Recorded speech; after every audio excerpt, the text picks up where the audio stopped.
నేడు రాష్ట్రంలో పండగ వాతావరణం అయితే కనిపిస్తూ ఉన్నది. టీడీపీ శ్రేణులంతా కూడా అంగరంగ వైభవంగా ఈరోజు మహానాడు కార్యక్రమాన్ని చేసుకునే పరిస్థితి కనిపిస్తుంది. అంతా కూడా ఒక పండగ వేడుకలుగా చెప్పాలి. ఎందుకంటే ఈరోజు మండల స్థాయి నుంచి నియోజకవర్గ స్థాయి నుంచి జిల్లా స్థాయి వరకు కూడా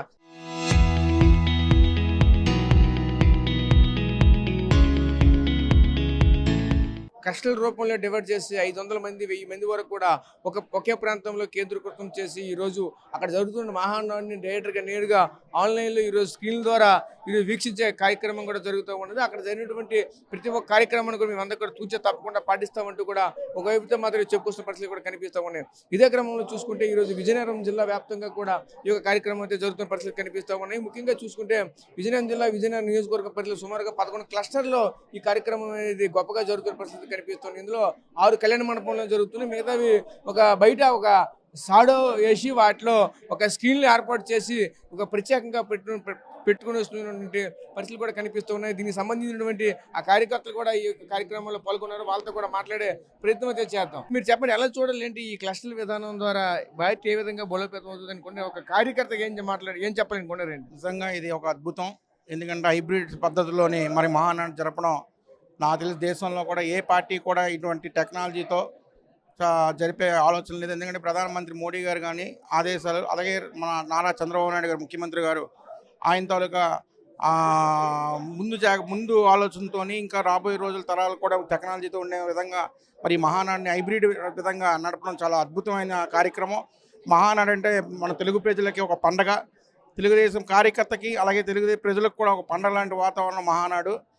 ఈ విధంగా జరుపుకోవడం చాలా కార్యకర్తలకు కానీ మన జిల్లాలో ఇలా మహానాడు జరుపుకోవడం పార్టీ ఇంకా అభివృద్ధి చెంది ప్రతి కార్యకర్త కూడా ఉత్సాహంతో ఇంకా ముందుకుంటారని తెలియజేసుకుంటున్నాను. అంటే క్లస్టర్లో సుమారు ఎంతమంది వరకు ఉంటున్నారు ఏంటి? ఇది క్లస్టర్ విధానం ఏ విధంగా ఉందంటారు? ఈ క్లస్టర్ విధానంతో పార్టీని మరింత ముందుకు తీసుకెళ్ళి మరి అందరూ కూడా పార్టీని అభివృద్ధి చేసే విధంగా క్లస్టర్ ద్వారా పార్టీని తీసుకెళ్తూ ప్రజల్లోని ఏ విధంగా మహానాడు తాలూకా క్లస్టర్ ద్వారా మహానాడిని నడిపిస్తున్నాం. చాలా అద్భుతమైన కార్యక్రమం తెలియజేసుకుంటున్నాం. అంటే గ్రామీణ స్థాయి నుంచి జిల్లా స్థాయి వరకు ఏ విధంగా కోఆర్డినేషన్ చేయడంలో క్లస్టర్ విధానం ఎంతవరకు సహకరిస్తుంది అంటారు ఏంటి? పూర్తి స్థాయిలోని క్లస్టర్ విధానం వల్ల ఈ గ్రామీణ స్థాయి నుంచి కానీ పట్టణ స్థాయి నుంచి కానీ క్లస్టర్ విధానం ద్వారా ఈ హైబ్రిడ్ తాలూకా మహానాడు విజయవంతం అవుతుందనేది గట్టి నమ్మకం ప్రతి కార్యకర్తకు. ఎందుకంటే గ్రామీణ స్థాయి నుంచి కూడా ఈరోజు విజయనగరం పట్టణంలోని తదుపరి కళ్యాణ మండపాల్లో 6 కళ్యాణ మండపాల్లో ఈ మహానాడు కార్యక్రమం చేపడుతూ మన స్థానిక ఎమ్మెల్యే గారు అతిథి విజయలక్ష్మి గజపతిరాజు గారు ఆవిడ తాలూకు ప్రోత్సాహం, ఆవిడ సూచనలతో ఈ క్లస్టర్ విధానాన్ని అలాగే మిగతా నాయకులు కార్యకర్తలు అందరూ కూడా మహానాడిని దిగ్విజయం చేయాలనే ఆలోచనతోనే ఈ హైబ్రిడ్ తాలూకా మహానాడిని విజయవంతం చేస్తున్నారు. సో చూసాం కదా, ఒక మహానాడు ఒక పండగ వాతావరణం జరుగుతున్న పరిస్థితి కనిపిస్తూ ఉన్నాయి. ఇదే క్రమంలో ఇంకా ఈ పక్క మహిళా కార్యకర్తలు కూడా ఉన్నారు. వాళ్ళతో కూడా మాట్లాడే ప్రయత్నం చేద్దాం. చెప్పండి, ఎలా చూడాలి ఏంటి ఈ మహానాడు కార్యక్రమం ఎంత గొప్పగా జరుగుతుంది, ఒక పండగ వాతావరణం జరుగుతుంది, ఎలా చూడాలి ఏంటి? చాలా ఆనందంగా ఉందండి ఈరోజు మహానాడు కార్యక్రమం జరుపుకోవడం. ఎందుకంటే ప్రతి సంవత్సరము 27, 28 తేదీలు అనగానే మాకు ఒక ఉత్సాహమైన దినోత్సవంగా మేము పేర్కొంటున్నాం. ఎందుకంటే మా తెలుగుదేశం పార్టీ యొక్క సిద్ధాంతాలు అవనియండి, ఒక కార్యాచరణ అవనియండి, ఈ కార్యక్రమం ద్వారానే మేము అందరం కూడా ఈ కార్యక్రమంలో ఏవైతే మేము ప్రవేశపెడుతున్నామో అవన్నీ కూడా మా ప్రభుత్వం ఉన్న అన్ని రోజుల్లోని క్లియర్ చేసుకునే పద్ధతిలో మా నాయకుడు పరిపాలిస్తున్నారు. కాబట్టి మేమైతే మహిళల పరంగా అయితే మాత్రం మాకు చాలా అభ్యున్నతిగా చూస్తున్నారు. మాకు ప్రతి దాంట్లో కూడా మాకు ముఖ్యమైన స్థానం కల్పిస్తున్నారు. కాబట్టి మరి అన్న నందమూరి తారక రామారావు గారికి నమస్కారాలు తెలియజేస్తూ, అలాగే మాకు చంద్రబాబు నాయుడు గారు కూడా రానున్న రోజుల్లో మంచి అవకాశాలు మహిళలకు ఇస్తున్నారు. కాబట్టి ఆయనకి కూడా మాకు తరపున ధన్యవాదాలు తెలియజేస్తున్నాం. మళ్ళీ మహానాడు అనగానే మా అందరికీ కూడా చాలా సంతోషమైన దినోత్సవంగా తెలియజేస్తున్నాం. ఎందుకంటే మరి తెలుగుదేశం పార్టీ ఎప్పుడు కూడా మహిళల పక్షపాతిగానే నిలవస్తుంది. మాకు ఒక ఉన్నత స్థానాన్ని చేరుకున్నామంటే అది ప్రభుత్వం తరపు నుంచి తెలుగుదేశం ప్రభుత్వం నుంచినే అనేసి మేము చెప్పుకోవడానికి చాలా గర్వంగా ఫీల్ అవుతున్నాం. అంటే ఈ మహానాడు కార్యక్రమం ద్వారా ప్రత్యేకించి మహిళలకు ఎటువంటి ఉపయోగం కలుగుతాయంటారు మీరు ఒక మహిళా కార్యకర్తగా అని చెప్పి? మహిళలకంటే మరి మేము ఎప్పుడు కూడా ఇన్ని సంవత్సరాలు ఇంట్లోనే ఉంటూ పిల్లల్ని చూసుకుంటూ వంట చేసుకుంటూ ఏదో ఉండేవాళ్ళం. కానీ ఇప్పుడు ప్రభుత్వం మాకు మా తెలుగుదేశం ప్రభుత్వంలో ఏంటంటే రిజర్వేషన్లు కల్పించి మాకంటూ ఒక ఉన్న స్థానాన్ని కల్పించి మీరు ఇంట్లోనే కాదు బయట కూడా మీ యొక్క సత్తాను చూపించగలరు అనేది మాకు తెలియజేస్తున్నారు. మాలో ఉన్న శక్తిని తెలియజేస్తున్నారంటే అది మా తెలుగుదేశం ప్రభుత్వం ద్వారానే దాన్ని మేము చెప్పుకుంటున్నామండి. అది ఇంకా ఇక్కడ కార్యకర్తలు ఇంకా ఉన్నారు, వాళ్ళతో కూడా మాట్లాడే ప్రయత్నం చేద్దాం. ఒకసారి వాళ్ళతో కూడా మాట్లాడు. చెప్పండి సార్, ఎలా చూడాలి ఏంటి ఈ యొక్క మహానాడిని క్లస్టర్ విధానం ద్వారా తీసుకుని వచ్చి ఇంత గొప్పగా కార్యక్రమం చేస్తున్న ఒక తెలుగుదేశం పార్టీ శ్రేణులు అంతా కూడా ఒక పండగ వాతావరణం కనిపిస్తుంది, ఎలా చూడాలి? మహానాడు అంటే ఏమిటంటే తెలుగుదేశం పార్టీ కుటుంబ సభ్యుల ఇంట్లో పెళ్లి లాంటిది. పెళ్లినాడు అందరూ కలిసి ఆనందాన్ని పంచుకొని తర్వాత ఒకరికొకరు సంబంధాలు పెంచుకొని రేపు మంచి కార్యక్రమాలు ఏం చేయాలి, ఇంకా ముందుకు ఎలా వెళ్ళాలని ఆలోచించే వేదిక ఇది మహానాడు. ఈ మహానాడు ఆనాడు 83లో ఫస్ట్ ఎన్టీ రామారావు గారు శ్రీకారం చుట్టారు. నాటి నుంచి నేటి వరకు దిగ్విజయంగా మహానాడు జరుగుతూనే ఉంది.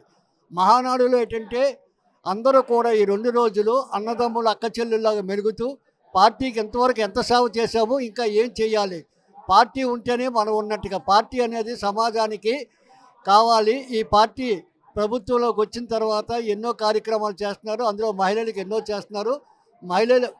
మహిళలు అంటే ఏంటంటే తల్లి చెల్లి ఇలా ఎంతోమంది ఉంటారు ఇళ్లలో. వాళ్ళందరికీ మంచి కార్యక్రమాలు జరగాలని, వాళ్ళ ఆనందంగా ఉండాలని కోరుకుంటున్నాం. ఈ మహానాడు కార్యక్రమంలో పాల్గొన్నందుకు నాకు ఎంతో ఆనందంగా ఉంది. నేను కూడా ఓ సీనియర్ నాయకుడికి 83 నుంచి కూడా ఈ పార్టీలో ఉన్నాము. అశోక్ గజపతి గారి వెనకాతల ఆయన అడుగుజాల్లో తిరుగుతూనే ఉన్నాము.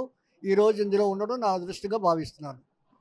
Thank you sir. సో చూసాం కదా, ఇక్కడ ఉన్నటువంటి కార్యకర్తలు కావచ్చు, ఇక్కడ ఉన్నటువంటి నాయకులు కావచ్చు, అంతా కూడా ఒక గొప్పగా ఫీల్ అవుతున్న పరిస్థితి కనిపిస్తుంది. ఎందుకంటే ఇంతవరకు కూడా మహానాడు అంటేనే ఒకే ప్రాంతంలో జరిగినటువంటి మహానాడు ఈరోజు ప్రతి ఒక్క గ్రామంలో కూడా జరుగుతున్నటువంటి పరిస్థితి కనిపిస్తుంది. ఎందుకంటే ఒక క్లస్టర్ విధానం పెట్టి మండల స్థాయి నుంచి జిల్లా స్థాయి నుంచి అలాగే నియోజకవర్గ స్థాయిలో కూడా చాలా గొప్ప కార్యక్రమం చేపడుతున్న పరిస్థితి కనిపిస్తుంది. మహానాడు అంటే జనరల్గా చూసుకుంటే ఇంతకు మునుపు ఒక నియోజకవర్గం నుంచి 200 నుంచి 300 లేదా 500 మంది వరకు కూడా గరిష్టంగా వెళ్ళినటువంటి కార్యకర్తలు ఈరోజు ఏ కార్యకర్తలు ఆ యొక్క ప్రాంతంలో ఉన్నటువంటి ప్రజలందరినీ కూడా మమేకం చేసి ఒకే ప్రాంతంలో ఈ విధంగా సమావేశం ఏర్పాటు చేసి ఈ యొక్క దిశ నిర్దేశము ఏదైతే జరగబోతుందో రానున్న రోజుల్లో ఏ విధంగా పార్టీని ఏ విధంగా బలోపేతం చేయాలనే కోణంలో కూడా ప్రతిదీ కూడా చర్చించడం చాలా ఆనందంగా ఉందంటూ కూడా చెప్పుకొస్తున్న పరిస్థితి కనిపిస్తూ ఉన్నాయి. ప్రస్తుతం చూసుకోవచ్చు ప్రతి ఒక్క కళ్యాణ మండపంలో కూడా ఈ విధంగా ఒక క్లస్టర్ రూపంలో ఏర్పాటు చేసి ఒక స్క్రీన్ కూడా ఏర్పాటు చేశారు.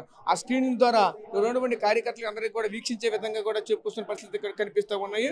ముఖ్యంగా చూసుకుంటే నందమూరి తారక రామారావు బర్త్డే సెలబ్రేషన్లు అయితే అంగరంగ వైభవంగా జరుగుతున్న పరిస్థితి కనిపిస్తూ ఉన్నాయి. ఎందుకంటే పార్టీ ఇంత బలోపేతం అవడానికి ప్రధాన కారణంగా చూసుకుంటే ఆనాడు నందమూరి తారక రామారావు నిర్వహించినటువంటి మహానాడు కార్యక్రమం నేటి కూడా 43వ మహానాడు కార్యక్రమం అయితే మరింత ఘన విజయంగా జరుగుతుందని చెప్పాలి. ఏదైతే కేంద్ర ప్రభుత్వం ద్వారా ముఖ్యంగా చూసుకునే నరేంద్ర మోడీ పిలుపు మేరకు ఈరోజు హైబ్రిడ్ విధానంలో ఈ యొక్క విధానం కూడా తీసుకొచ్చామంటూ కూడా ఈ యొక్క చెప్పుకొస్తున్న పరిస్థితులు కూడా కనిపిస్తూ ఉన్నాయి. ముఖ్యంగా మనం అయితే చూడొచ్చు ఇక్కడ ఉన్నటువంటి కార్యకర్తలంతా కూడా ఒకటే చెప్పుకొస్తున్న పరిస్థితి కనిపిస్తూ ఉన్నాయి. ఏదైతే ఈ యొక్క టీడీపీ శ్రేణులన్నీ కూడా ఒకటే చెప్పుకొస్తున్న పరిస్థితి కనిపిస్తూ ఉన్నాయి. ఈరోజు ఇటువంటి కార్యక్రమం చేయడం ద్వారా మేమందరం కూడా ప్రతి ఒక్కరం కూడా ఈ మహానాడులో కార్యక్రమాలు మేమైతే పాల్గొగలిగాము. మాకు ఎంతో ఆనందంగా ఉందంటూ కూడా చెప్పుకోవాల్సిన పరిస్థితి కనిపిస్తుంది. ఎందుకంటే మహానాడు కార్యక్రమం ఏదో ఒక ప్రాంతానికి వెళ్ళడం అయితే కొంత కష్టతరంగా ఉండేది. ఈరోజు మా ప్రాంతంలోనే ఈ విధంగా వీక్షించడం ద్వారా మరింత ఆనందంగా ఉందంటూ కూడా చెప్పుకోవాల్సిన పరిస్థితి కనిపిస్తూ ఉన్నాయి. కెమెరా పర్సన్ నాయుడుతో రాజేష్, RTV, విజయనగరం నుంచి.